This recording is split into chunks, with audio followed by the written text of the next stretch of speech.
जय श्री राधे कृष्णा दोस्तों, स्वागत है आपका अपने चैनल राधे राधे में। आइए जानते हैं वर्ष 2025 मार्च महीने में एकादशी का व्रत कब रखा जाएगा। चैत्र मास की कृष्ण पक्ष की एकादशी को पाप पूजनी एकादशी कहा जाता है। तो हम जानेंगे चैत्र माह में कृष्ण पक्ष की एकादशी कब शुरू होगी और कब खत्म होगी, इसका महत्व, पारण का समय और क्या भोग लगाएं, मंत्रों का जाप करें, एकादशी की पूजा विधि और एकादशी का महत्व।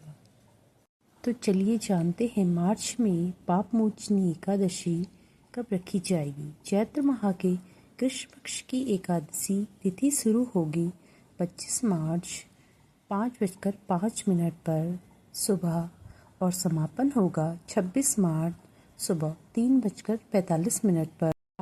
पाप मोचनी एकादशी का व्रत मंगलवार 25 मार्च को रखा जाएगा और इसका पारण समय रहेगा 26 मार्च दोपहर 1:41 से लेकर शाम 4:08 तक। एकादशी 2 दिन मनाई जाएगी। तो आइए जानते हैं वैष्णव जन कब मनाएंगे पाप मोचनी एकादशी। वैष्णव जन 26 मार्च के दिन एकादशी मनाएंगे। पारण का समय रहेगा 27 मार्च को सुबह 6:17 से लेकर सुबह 10:23 तक। पावन एकादशी में आप इन मंत्रों का जाप कर सकते हैं। मंगलम भगवान विष्णु मंगलम गरुणाध्वजा मंगलम पुंडरीकाक्ष मंगलाय तनोहरि।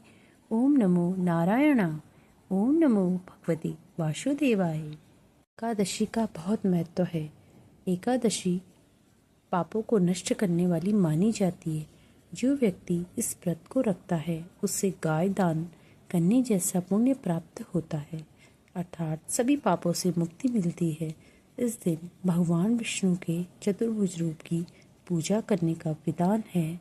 भगवान विष्णु को तुलसी दल अर्पित करने से सारे दुखों का निवारण होता है।